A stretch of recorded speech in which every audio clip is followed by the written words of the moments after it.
My name is Eric Smith, and this is an excerpt from my pet project, Stories from Q-Ville. Connie Sanders was just closing up her shop, Connie's Couches. She locked the front door and walked through the store to her office.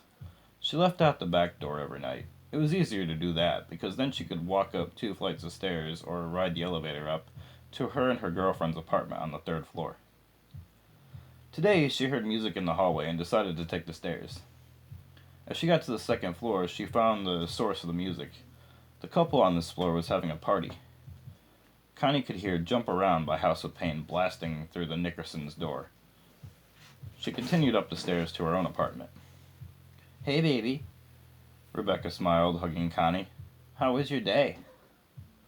"It was nice," Connie said, as she pet their cat, Cinderella, on the head. Greg and Kathleen are having a party downstairs. "Oh?" Rebecca asked. "Do you want to go out for dinner then?" "Yes," Connie said cheerfully. "Amy told me about her husband's new restaurant near the Noches de Rosa Hotel." "Let's go," Rebecca smiled. Half an hour later, the ladies were pulling into the parking spot in front of the restaurant. On the radio, the disc jockey was talking. "And that was Gio Lewis with him. I am Marquez, and this is Monday Night Marquez. Next up, Steve Grand." "This place looks nice," Rebecca said. "Angelotti's place." The building was made of stucco and looked like a typical Italian restaurant.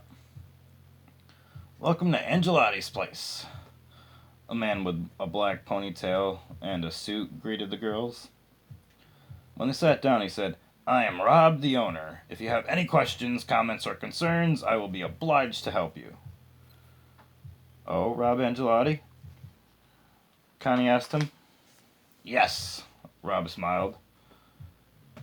"Amy told me about this place," Connie replied. "Oh, you know my wife?" Rob asked. "She comes into my store all the time. We talk a lot," Connie explained. "Are you Connie?" Rob asked. "She told me about you." "This is my girlfriend, Rebecca Reynolds." Connie indicated Rebecca. "I'm Connie Sanders."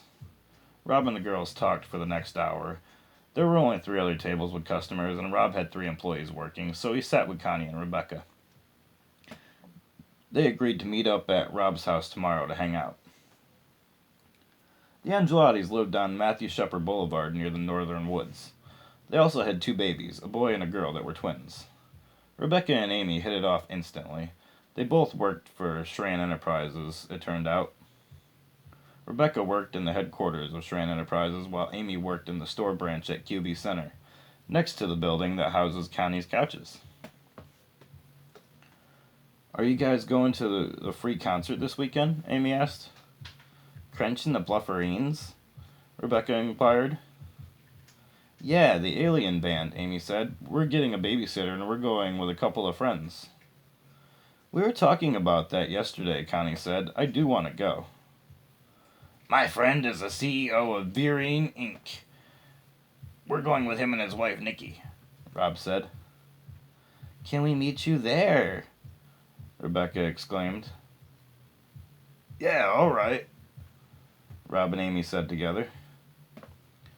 On Friday night, Rob called Amy. "My buddy Mike said that you and Rebecca could join us in his family's private box for the concert." "Awesome," Connie replied. "Rebecca will be totally stoked." "Meet us tonight at 6 on the 4th level of the William Shakespeare Theater at Q2 TV, Rob explained.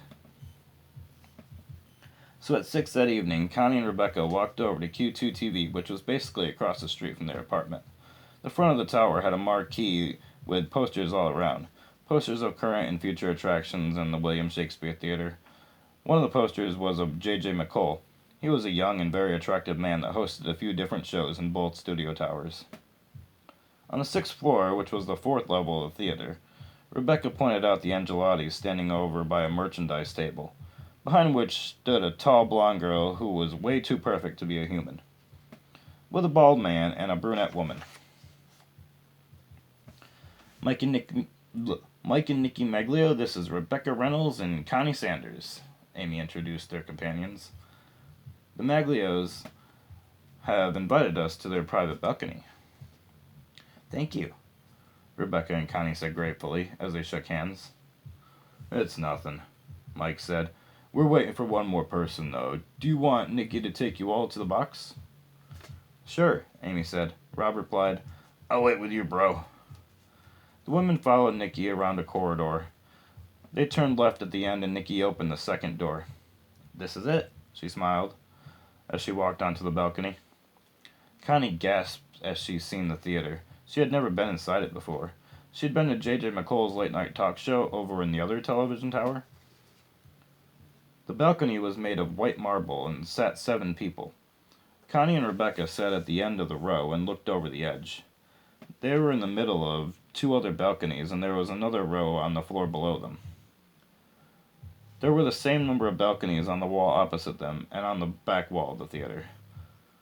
The front of the room was host to the stage, of course. On the floor in front of the stage sat a table with 3 chairs. This was usually used for Q-Ville's Got Skills, a talent show that filmed on Wednesday nights.